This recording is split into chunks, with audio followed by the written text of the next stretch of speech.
I am Ferdinand Marcos, and I am the President of the Republic of the Philippines. I stand today on behalf of 110 million Filipinos. I would like to ask a specific question which has been lingering on my mind for the last several weeks. And perhaps the DND officers here can answer me. Since 2008, as we speak now, meron tayong dalawang kadete na nasa US Naval Academy sa Annapolis. Pilipino. Meron akong dating tao, nandun naman ngayon sa Fort Rucker, Alabama, to training. Since 2008, nag-stop na tayo tumanggap ng counterpart cadets from the United States going to the Philippine Military Academy. You can confirm this later. Nagtataka ako, tuwing meron tayong, Mr. Chairman, tuwing meron tayong Commission on Appointments hearing, yung binabasa kong mga kapal na folder, ang dami tayong mga military officers, O6, even majors, nang dumaan sila, graduate ng Beijing Military Academy. Nag-aaral sa China, PLA Military Academy. Can you confirm this? We have stopped accepting cadets from the United States since 2008.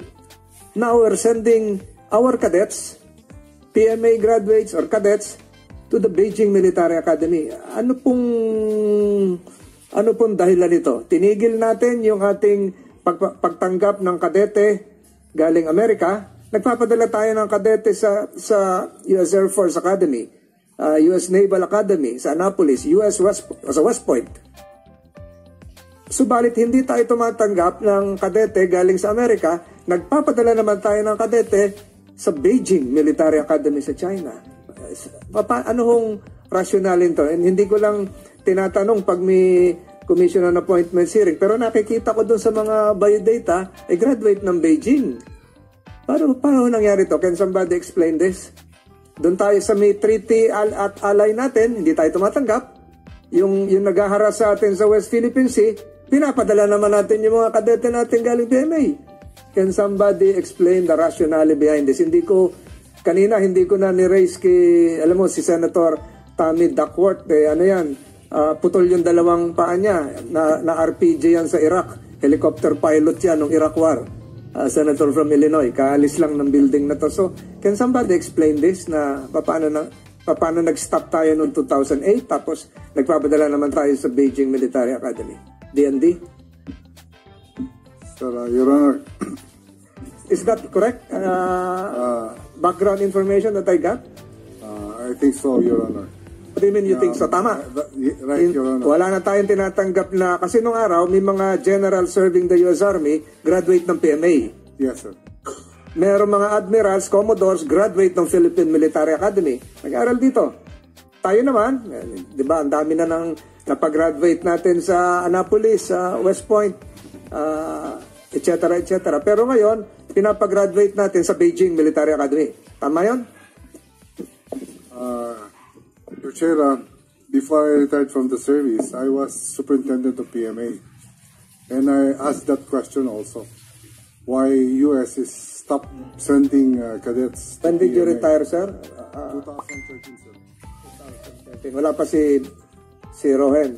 Wala pa, hindi pa siya doon sa PMA. Hindi pa. 89, sir. Okay, sige. Go ahead. Yes, sir. And they said the US stopped sending cadets to us, but other countries like Singapore, they continue to send cadets to PMA. Also Malaysia, they sent cadets to PMA. But I think recently they're no longer sending cadets. There must be a reason. So, because of that, I need another reason why we're now sending cadets to the Beijing Military Academy. Interoperable ba yung natin, yung doctrine natin doon sa trade doc na pasok sa Chinese military doctrine? So, paano yan? Naguguluhan ako doon. Simulang magpadala sa Beijing Military Academy ng cadets. Baka Your Honor, Chinese na yung salita. Ano, pagbalik dito. we will check and we will ask. But is that true? Is that correct? May mga kadete tayo. As we speak now. I heard about it, Your Honor. So, meron tayong magiging mga general na graduate ng Beijing. Di ba? Meron. Tapos, at the same time, meron din tayong mga pinadadala sa tuloy-tuloy, sa Annapolis, tuloy-tuloy. Tumigil naman tayo sa... Can you provide this committee, there must be a reason why they stop sending cadets coming from the United States. Can you provide this, may hearing pa naman to Mr. Chairman, can you provide this committee a concrete, black and white reason why they stop? There must be a reason. Hindi naman dahil walang visa yun. There must be a reason. And then can you provide this committee a reason why we started sending cadets to the Beijing military? I don't know if that's the correct name for that military institution. We will do that. Are we requiring them or encouraging our cadets to study at the Beijing Military Academy? I think this is quite alarming, and this is the first time I heard the news coming from Senator Tolentino. Are we encouraging them to study in the Military Academy of Beijing? Your Honor, I cannot answer that. I have to find out the reason why they are sending cadets to China. Who is in charge? Who is in charge this? J9? Sino in charge? No, J8. J8. So may allowance yun? May allowance din yun sa Chinese government? I'm sure, yes. May allowance yun. May billeting, lodging, accommodation yun. May patch yun pag graduate ka ng ano. And you must learn likewise to sing the national anthem, People's Republic of China. Alarming, indeed.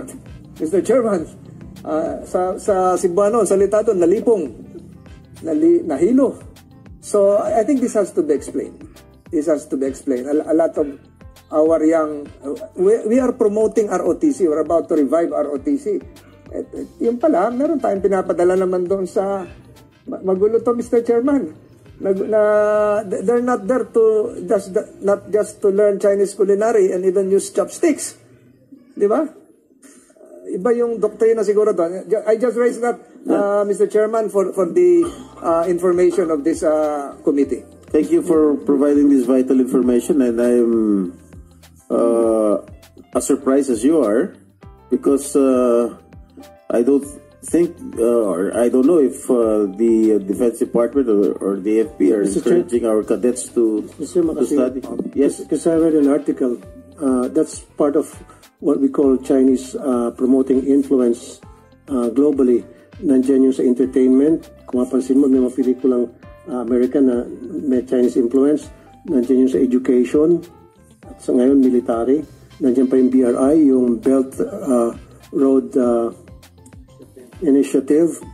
Ayan na, nakikita na natin very clearly na talagang kumakalat na yung influence ng China. So itong na masakit po, itong buti nga, sinabi to ni Senator Tolentino, na pati yung military natin, may infiltrate na nila, pamagitan ng pagbibigyan ng free education sa mga generals natin. And then, what happens after mag-graduate yung mga generals dyan, may utang na loob sa China at doon sila natuto about Chinese influence and Chinese cultures. Baka na mga bandang huli, makalimutan magkanta ng Bayang Magiliw at ang alam na yung national anthem ng China. This is very alarming. So, my question to Yusek Espino, alam niyo na po pala, bakit hindi niyo po pinatitigil? This has to stop. Your Honor, Your Chair, I was... Sorry po, makasing pa. Sampal po to sa atin, binubuli po tayo ng China, and yet yung ating mga military natin walang magawa. Tapos ngayon, yung mga military natin na hindi kayang haharapin ng China para sabihin stop, pinapadala natin sa China para mag-aral. So parang sampal po sa atin to. Yusek, sir. I agree, totally agree, Your Honor. I was given a note a while ago. Only CGSC and MNSA counterparts were availed of by officers of the armed forces.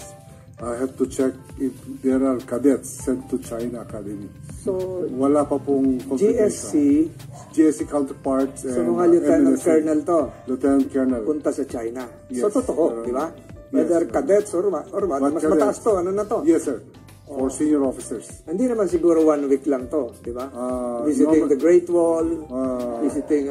Normally, 1 year course. 1 CGS year. is 1 year course. Alam niyo po, Mr. Chair, hindi sa pagyabang. I won't mention who the Chief of Staff then was. Nung battalion commander po ako sa reserve, may parada sa Aguinaldo. Ako yung maglilid sa parade. Sabi, baguhin nyo yung steps nyo. Ang pinagawa sa akin nun, yung goose steps. Sabi ko, saan natin nakuha ito? Sa China. Yung matataas sir yung hakbang. Ginaya natin yun di ba? Nag-goose steps tayo. Ilang years tayo nag-goose steps. Ang hirap no, sumakit yung bewang ko. Yes, sir. That was during the time of the late Wag na ba kaibigan natin yun, no. So again, yung mga influence na ganito, hindi natin maalis Nagmamarcha naman tayo. God bless his soul. Nagmamarcha naman tayo ng maayos, pero ginaya natin yung marcha ng China. Yung dahan-dahan na matataas na gano'n. Di paano yung mga pandak? Alin ba? Paano makakalok yung mga pandak? Naku, nahirapan lahat. So, sir, I just raised this point para yung increment. But we need the report for the committee. The reasons for the two. Bakit nag-stop yung US cadets sa PMA? Bakit tayo nagpapadala? Exchange ba to? Do we have MNSA GSC Chinese counterparts attending? It was the note given to me, sir. Yes. Meron uma-attend sa atin. Yes, sir. So may access din sila sa grounds and records natin that has to be re-evaluated.